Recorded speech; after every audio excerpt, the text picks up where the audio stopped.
अस्सलामु अलैकुम वरहमतुल्लाहि वबरकातुहू। अल्हम्दुलिल्लाह वस्सलातु वस्सलामु अला रसूलिल्लाह व अला आलिहि व अस्हाबिहि अजमईन, अम्मा बाद। मेरे प्रिय साथियों और तमाम दीनी और इस्लामी भाइयों, उपवास के इस दूसरे पार्ट में आज हम ये जानेंगे कि रमज़ान महीना की शुरुआत हो गई है, इसका प्रमाण क्या है। तो मेरे भाइयों, रमज़ान महीना या कोई भी महीना, उसका शुभारंभ कब से होता है, उसको प्रमाणित करने के लिए दो चीज़ों की आवश्यकता होती है। नंबर एक, चाँद देखना, यानी चंद्रमा को देख लेना। यदि चंद्रमा उदय हो गया, चाँद उदय हो गया, तो समझ लीजिए महीने की शुरुआत हो गई। अरबी महीने चाँद के शुरुआत से, चाँद उदय होने से शुरू होते हैं। अल्लाह के रसूल सल्लल्लाहु अलैहि वसल्लम ने बयान फरमाया, इज़ा रअयतुमुल हिलाल फसूमू व इज़ा रअयतुमूहु फअफ्तिरू। जब तुम लोग हिलाल अर्थात प्रथम दिन का जो चंद्रमा है उसको देख लो तो अपने रोजे को शुरू कर दो, यानी रमजान का महीना शुरू हुआ, रोजा रखना स्टार्ट कर दो, शुरू कर दो। और जब फिर चंद्रमा देख लो एक महीने के बाद, फिर अपने रोजे को तोड़ दो, खत्म कर दो, क्योंकि चंद्रमा के देख लेने से हमारा रोजा जो है शुरू हो जाता है। ये प्रमाणित हो जाता है कि रमजान का महीना शुरू हो गया है। रमजान के महीने को शुरू होने के लिए अगर हमने चांद नहीं देखा, लेकिन अगर कोई एक ईमानदार, निष्ठावान, सच्चा, दीनदार व्यक्ति आकर के ये गवाही दे दे कि मैंने चांद देख लिया है, तो उसकी गवाही मानी जाएगी। सब लोगों को रोजा रखना पड़ेगा, कहीं से भी सूचना मिल गया तो। लेकिन ईद की चंद्रमा के लिए, रमजान का महीना खत्म हो गया है, ईद की चंद्रमा के लिए, ईद के चांद के लिए जो है दो गवाहों की जरूरत पड़ती है। दो ईमानदार, दीनदार, निष्ठावान, सत्यवादी गवाहों की जरूरत पड़ती है ईद के चांद के लिए। लेकिन रमजान के चांद के लिए जो है रोजा रखने के लिए सिर्फ एक की गवाही काफी है, लेकिन ईद मनाने के लिए दो लोगों की गवाही की जरूरत पड़ती है। अब अगर किसी ने भी चांद नहीं देखा, कहीं से कोई सूचना, कोई खबर भी नहीं मिली, अब क्या करेंगे? तो 30 दिन पूरे करेंगे। अल्लाह के रसूल सल्लल्लाहु अलैहि वसल्लम बयान फरमाते, फ़इन गुम्मा अलैकुम फ़अकमिलुल इद्दत 30। अगर आकाश में बादल है तो 30 दिन पूरे करो।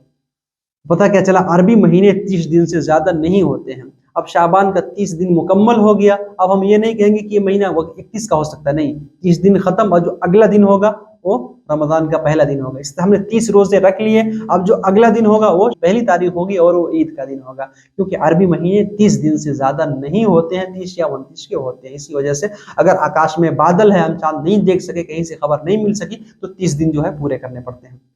मेरे भाइयों, अब आइए हम ये जानते हैं कि अल्लाह ताला ने रमज़ान के महीना में किन लोगों को ये छूट दिया है कि वो लोग रोज़ा ना रखें, तो कोई मुश्किल नहीं है उनके लिए। उसमें से सर्वप्रथम ऐसे व्यक्ति जो बीमार हैं, ऐसे बीमार हैं जिनके स्वस्थ होने की संभावना है, तो उनके लिए क्या है, जब तक वो बीमार हैं दवाई खाएंगे, रोज़ा नहीं रखेंगे। जब स्वस्थ हो जाएंगे, सेहतमंद हो जाएंगे, फिर बाद में जो है इन रोज़ों की क़ज़ा करेंगे। लेकिन कोई ऐसा बीमार आदमी है कि जिसके स्वस्थ होने की संभावना ही नहीं है, कोई उम्मीद ही नहीं है, दीर्घकालीन बीमारी में वो मुब्तला है, अब वो सही नहीं हो सकता, तो फिर उसके लिए ये है कि वो हर व्रत, हर उपवास के सट्टा में एक मिस्कीन को खाना खिलाएगा, 1.5 किलो चावल या जितना भी उसके लिए खाने के लिए हो सकता है। जितने रोजे उससे छूटेंगे तो उस रोजे के बदले में एक ही दिन कई मिस्कीनों को खिला सकता है, या रोजाना एक ही दिन करके खिला सकता है, या जो उसका गल्ला होता है, जो उसकी कीमत होती है, मदरसे में जा सकता है, वो खैरात का माल लगता है, वहां पर ला करके वो जमा कर दे।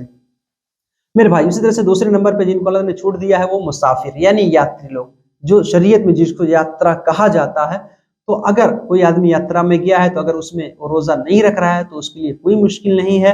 वो घर वापस जब यात्रा से लौट करके आए तो जितने रोजे उससे छूट गए हैं उससे वो कज़ा करेगा। लेकिन किसी ने रख लिया तो उसका रोजा पूर्ण होगा। लेकिन उत्तम और बेहतर ये है कि आदमी रोजा ना रखे यात्रा में, क्योंकि अल्लाह के रसूल सल्लल्लाहु अलैहि वसल्लम ने और अल्लाह ताला ने कुरान में भी इसका आदेश दिया है, इनको छूट दिया है। इसी तरह से ऐसी गर्भवती महिला या जो बच्चे को दूध पिला रही है, ऐसी महिला अगर वो रोजा रखेगी तो उसके जान के ऊपर या उसके बच्चे की जान पर खतरा हो सकता है, तो वो भी रोजा नहीं रखेगी।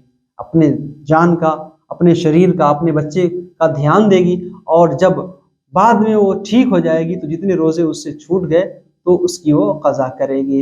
इसी तरह से ऐसे बूढ़े आदमी जो कंट्रोल नहीं कर पाते, नियंत्रण नहीं कर पाते अपने आप के ऊपर, भूख पर धैर्य नहीं कर पाते हैं, तो उनके लिए भी यही है कि अब तो फिर जवान हो नहीं सकते, तो वो भी हर रोजे के बदला में एक मिस्कीन को जो है खाना खिलाएंगे। मेरे भाइयों, संक्षिप्त में हमने रमज़ान का महीना कैसे प्रमाणित होगा ये और अल्लाह ताला ने किन लोगों को छूट दी है ये जानी। इंशाअल्लाह अगले पाठ में हम और कुछ नियम रमज़ान के, रोज़े के और तमाम उपवास के नियम जो है क्या है हम अगले पाठ में सीखेंगे। अल्लाह ताला हम सबको हर नेक अमल की तौफीक दे। आमीन। वस्सलामु अलैकुम व रहमतुल्लाहि व बरकातहू।